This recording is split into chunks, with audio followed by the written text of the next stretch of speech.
Well, welcome everyone. It's Nicola Cairncross and I'm back with another Entrepreneur's Trap. Today, I'd like to talk to you about clutter.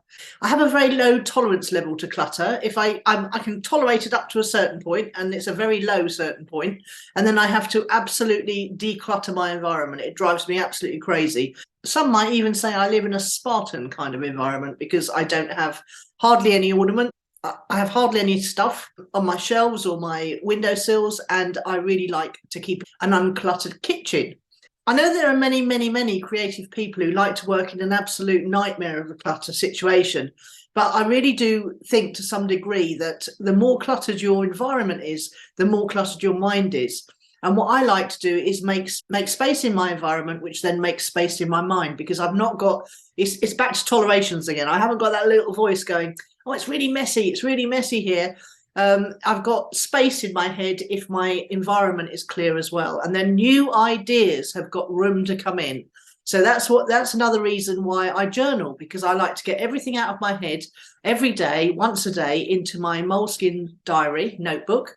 And I've got a treat coming for you on that front, because I've got something very special coming soon that I'm going to be unboxing live on the channel.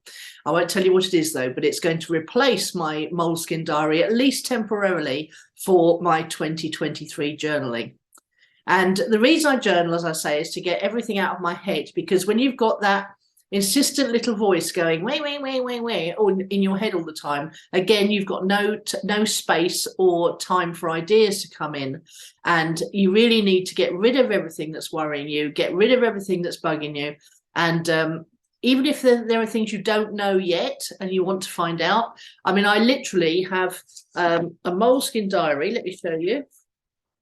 And on this side today, I've got things I've learned, but on this side, I've usually got the date at the top, and then each page is for one day. And then over on the left-hand side, I scribble all the stuff that goes with my day. So ideas that occur to me, people that ring me and ask me to do things, although I'll then transfer it over to, this is like a to-do list, this side really. And then this side is for everything else that goes along with that day. So sometimes these run for a week. If I haven't got much to do, I'll just have the 3 things I want to achieve this week, and then I'll have all the notes for that week on the left-hand side. And I was taught this trick by a film producer friend of mine called Philippa. You probably would forget that she's ever told me this, but she said she just has one book that she carries around with her. She used to use bigger books, and she used to put her own elastic band around. But the Moleskine diaries, a little bit grubby this one, are great for that. I love the way the paper feels under my pen when I'm writing. And I find that actually stimulates my thoughts, the fact that I can sort of see the impression the paper's been having made on it. So yeah, so always I just know I've got to pick up my phone, which has got my credit cards in it. Shouldn't tell you that really, should I? And then I pick up my diary, and they both fit into my phone case. And obviously I'm recording on my phone at the moment, so literally that fits into a little used to fit into a handbag, but now it fits into a little bag that goes over my chest, because I find that's easier to walk with. And I'm trying, despite all appearances, to walk a little bit more often, because one of the tolerations I had when I was trying to walk was it made my back ache if I was carrying a handbag on one or other of the shoulders. So that was a toleration I zapped by getting a sort of across the front body bag. And the good news about that is it's a lot smaller, so I can't stuff it with a load of junk and make it heavier, preventing me from making a toleration for myself by putting too much junk in my bag. Anyway, we're completely off topic here. So yesterday I did a reconstruction, if you like, of a marketing consult that I did with an ex-client of mine, Mark, and I've just uploaded the analysis of what he could do to attract more clients, to attract better quality clients, and go straight to the client who would do the hiring rather than trying all the time to go through the middlemen. So for example, if you're a freelancer or a trainer or someone who works through a third party, but you know who makes the buying decisions, then I would strongly recommend that you go and watch that, because it's the kind of things I was talking about with Mark were the kind of things that would help any freelancer or trainer or anyone who has to go out into the marketplace to deliver education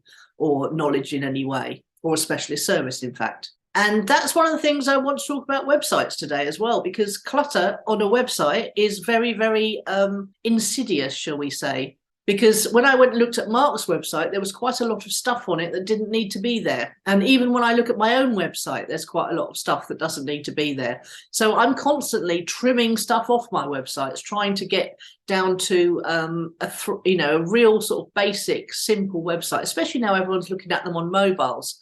So I'm trying constantly to pare my website down so that it looks great on a mobile and that people can find what they need easily, because clutter on a website just distracts people from taking the most wanted action that you want them to take, whether that's to opt in for a free gift or whether it's to actually click a button, make an appointment online to talk to you. And whenever I see anyone else doing it really, really well, I try and implement what I see straight away. So, for example, I was watching someone yesterday I was in the YouTube studio, and they recommended a video that was by one of their very top YouTubers, and he was talking about how to turn your YouTube channel into a business generating machine.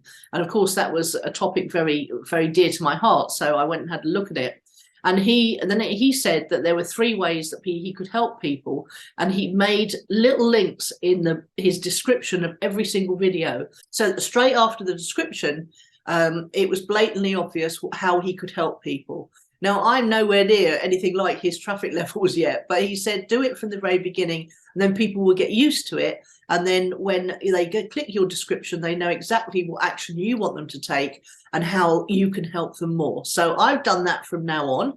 You'll see straight under the description in the video underneath here that I've got the 3 main ways I can help you, ranging from my book straight through to having a marketing consultation. And I've put on there links where you can actually go to find out more about each of those things.